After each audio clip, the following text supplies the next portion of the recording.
Hello, everyone, and welcome back our YouTube channel. It is such a beautiful day to learn English with you. It really is. Hello, friends. I am so happy to be sitting here next to you, Elizabeth, talking to our wonderful listeners. Oh, James, you are always so sweet. Today, we have a very exciting topic, don't we? We certainly do. We are going to talk about traveling abroad. Just saying those words makes me want to pack my bags. Me too. Traveling abroad means going to a different country, somewhere outside of where you live. Do you remember the last time we traveled abroad together? Of course I do. How could I forget? We went to Italy, walking down those old streets, holding hands, eating pizza. And eating way too much gelato. But yes, that is a perfect example. When you go to another country, you are traveling abroad. Exactly. So today, we are going to look at useful words and phrases for every step of the journey, from planning to flying to exploring. We will speak slowly and clearly so you can practice with us. Let's start with the very beginning, the planning phase. When you want to travel, usually you start with a destination. Destination. Can you say that with me? Destination. The destination is simply the place you're going to. For example, Elizabeth, what is your dream destination right now? That is a hard question because I want to go everywhere with you, but I think my dream destination is Japan. Japan sounds amazing. We could see the cherry blossoms. So when you choose a destination, you often have a bucket list. A bucket list. This is a fun phrase. It means a list of things you want to do or places you want to go before you die. That sounds a little serious, but it is actually a very positive thing. It is a list of your dreams. Paris was on my bucket list for a long time. And we made it happen. So once you pick your destination, you need to make an itinerary. Itinerary. This is a tricky word, isn't it? It is a bit of a tongue twister. An itinerary is your plan. It is the schedule of where you will go and what you will do each day. You are very good at making itineraries, Elizabeth. You always list the best restaurants and the prettiest parks. I like to be organized. An itinerary helps you not to miss anything. It usually includes your flight details and your accommodation. Accommodation. This means the place where you will sleep, like a hotel, a hostel, or maybe an apartment rental. Do you prefer hotels or renting a house when we travel? I think I like hotels because I like ordering room service and having breakfast in bed with you. That is very romantic. Okay, so we have our destination and our accommodation. Now we need to book the flight. To book, in this context, means to reserve and pay for your ticket. You can book a flight, book a hotel, or book a tour. To book. It is a verb here, simply meaning to make a reservation. But before you book anything, you must check something very important, your passport. Yes, do not forget this. Your passport is the official document that proves who you are and allows you to enter other countries. And you must check the expiration date. You don't want to get to the airport and realize your passport is too old. That would be a nightmare. Another document you might need is a visa. A visa, V-I-S-A. This is a special permission stamp or paper that allows you to enter a specific country. Not every country requires one, but many do. Always check if you need a visa before you travel. Okay, James, let's pretend we have booked everything. What comes next? The part I like the least, packing. Oh, come on. Packing can be fun.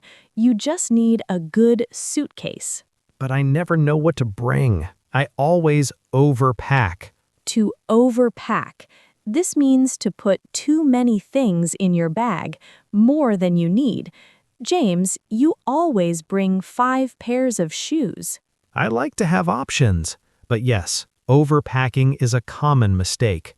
You also have to worry about luggage limits. Luggage limits. These are the rules from the airline about how heavy your bag can be. If your bag is too heavy, you have to pay extra money. That is called an excess baggage fee. We want to avoid that so we can spend our money on nice dinners instead. I agree completely. So we have our suitcases, we have our passports. Now we go to the airport. The airport. It is always so busy. The first thing we do there is check in. Check in. This is a phrasal verb. It means to go to the airline counter, show your ticket, and give them your bags. Sometimes you can check in online, on your phone, which saves a lot of time. After you check in, you get your boarding pass. A boarding pass. This is the piece of paper or the image on your phone that allows you to get on the airplane. I always keep my boarding pass in my pocket, just to be safe. What do we do after check-in, Elizabeth? We go through security. Security. This is where they scan your bags and you have to take off your shoes and belt. It can be annoying, but it is for safety. You have to put your things in a plastic bin and walk through the metal detector. And once we are through security, we look for our gate. The gate. This is the specific door where your plane is parked. It usually has a number, like Gate B4 or Gate C12. I remember once we were at the wrong gate and we had to run across the whole airport holding hands and laughing. I remember that. We almost missed the flight. That is why you should always listen to the announcements. Yes, listen to the announcements. Now we are on the plane, finding our seats. I usually let you have the window seat. Because you know I love to look at the clouds. The window seat is next to the window. The other option is the aisle seat. Aisle seat. A-I-S-L-E. The aisle is the walkway in the middle of the plane, so the aisle seat is convenient if you need to use the bathroom. And the seat in the middle is sadly called the middle seat. Nobody really likes the middle seat. It is a bit tight. So the plane starts to move and we prepare for takeoff. Takeoff. This is when the plane leaves the ground and goes up into the air. It is my favorite part. I always squeeze your hand. And I squeeze yours back. The opposite of takeoff is landing. Landing. When the plane comes back down to the ground at your destination.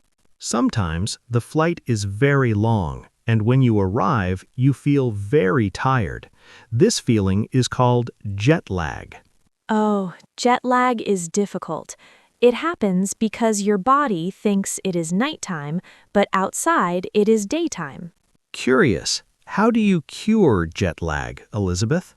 I think the best way is to stay awake, go out into the sunlight, and maybe drink some strong coffee. Coffee always helps. So we have landed, we have our bags, now we have to go through customs. Customs.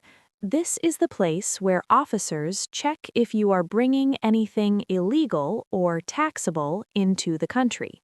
They might ask you, do you have anything to declare? Usually we just say no and walk through. And then we walk out of the airport doors and we're finally there. The first thing I usually notice is the architecture. The architecture, the style of the buildings, it is always so different from home. That is when I feel culture shock. Culture shock. This sounds scary, but it just means the feeling of being confused or surprised by how different a new country is. But I think culture shock is part of the adventure. It helps us learn and grow closer together. You're right. Seeing new things together makes our relationship stronger. What is the first thing you want to do when we arrive? I always want to try the local cuisine. Local cuisine. This means the traditional food of that place. Food is such a big part of traveling. Do you remember that little bakery we found in Spain? Oh, yes, the fresh bread, the sweet pastries. We sat there for hours just talking. That's another great phrase, to explore. To explore. It means to look around a new place, to discover things without a strict plan, just walking and seeing what we find. Sometimes when you explore, you might get lost. We get lost a lot, don't we? But getting lost can be fun if you have a map or if you are not in a hurry. If you do get lost, you might need to ask for directions. Excuse me, could you tell me how to get to the train station? That is a very useful phrase. Or, is this the right way to the museum? People are usually very friendly and happy to help. Another thing about traveling abroad is dealing with currency. Currency. This is the money used in that country, like dollars, euros, yen, or pounds. You often need to go to a currency exchange to change your money. It can be confusing trying to understand the prices. I always ask you to do the math, James. You are much faster at calculating than I am. I try my best. It is also good to carry some cash because not everywhere accepts credit cards. Very true, especially in small markets or for buying souvenirs. Souvenirs. Souvenirs. These are small gifts or items you buy to remember your trip. I still have the little shell you bought me on the beach in Thailand. It is one of my favorite souvenirs. I'm glad you kept it. Souvenirs don't have to be expensive, they just have to have a memory attached to them. Now, let's talk about how to get around the city. This is called public transportation. This includes the subway, the bus, the train, or maybe a taxi. I love taking the subway in new cities. It makes me feel like a local. Do you know what local means? A local is a person who lives in that place. When we travel, we are tourists. Exactly. A tourist visits. A local lives there. Sometimes there are places that are very crowded with visitors. We call these tourist traps. A tourist trap is usually expensive and not very authentic. We try to avoid those and find the hidden gems. Hidden gems. I love that phrase. It means a special place that not many people know about, like a secret garden or a quiet cafe. Finding a hidden gem with you feels like finding treasure. It makes the trip unique. Traveling also requires us to be flexible. Flexible. It means being able to change your plans easily, because things often go wrong when you travel. Maybe it rains, maybe the museum is closed. If you are flexible, you don't get angry. You just find something else to do. And that is why you are the best travel partner, Elizabeth. You are always so positive, even when we missed that train in Germany. We just had more time to drink hot chocolate. Attitude is everything. Let's practice some common questions listeners might need to ask. Okay, hit me with a question. Do you speak English? This is the most basic and helpful one. Or, I don't understand. It is okay to admit you don't understand. Could you please speak slowly? That is a polite way to ask for help. Here is another one. How much does this cost? Essential for shopping. And where is the bathroom? Probably the most important question of all. Definitely. You do not want to be stuck without knowing that. Let's talk about sightseeing. Sightseeing. This is the activity of visiting famous places and looking at interesting things. When we go sightseeing, we usually take a lot of photos. You take photos of the buildings, and I take photos of us. Selfies. I love our travel selfies. Looking back at them reminds me of how happy we were. Sometimes people prefer to go on a guided tour. A guided tour is when a person, a guide, leads you around and explains the history. It's very educational. I like guided tours for history, but I prefer wandering for atmosphere. Wandering, walking without a specific direction, just enjoying the moment. It's very relaxing. What about safety? We should talk about being safe abroad. Yes, always keep your belongings close to you. Be aware of pickpockets. Pickpockets are thieves who steal from your pockets or bags without you noticing. I always tell you to wear your bag across your body, not just on one shoulder. It's safer that way. You are very protective, James. I appreciate that. It makes me feel safe exploring the world with you. I always want you to be safe. Another safety tip is to have travel insurance. Travel insurance. This is a service you pay for that helps you if you get sick or if your luggage is lost. It is boring to buy, but very important if something bad happens. Better safe than sorry. Absolutely. Now, let's talk about the end of the trip, the departure. Departure. The act of leaving. It is always a little sad to say goodbye to a beautiful country. It is, but it means we're going home, and there's a nice phrase, home sweet home. Home sweet home. It means that no matter how great traveling is, it feels good to be back in your own bed. And when we get home, we have memories. Memories. The things we remember. The feelings, the smells, the laughter. What is your favorite memory from all our travels, James? That is impossible to choose. But I think sitting by the ocean with you last summer, watching the sunset, just talking about our future, that was perfect. Oh, I love that memory too. Traveling really shows you who a person is, doesn't it? It does. It takes you out of your comfort zone. Comfort zone, the situation where you feel safe and easy. Traveling pushes you out of it, and that is how you learn. Exactly. So, to our listeners, we want to encourage you. Don't be afraid to travel. Even if your English is not perfect, people are kind. Smiling is a universal language. And the mistakes you make become the funniest stories later, like the time I ordered spicy soup by accident. Your face turned so red. I will never forget that. See? A great memory. We hope this vocabulary helps you plan your next adventure, whether it's a big trip abroad or just a small weekend getaway. Let's review some of the key words we learned today. Destination, itinerary, accommodation. Boarding pass, customs, jet lag, local cuisine, Souvenirs, sightseeing, and hidden gems. You did a great job listening today. We know there were a lot of new words. You can listen to this video again while you're cooking or driving, or maybe while you're packing your suitcase.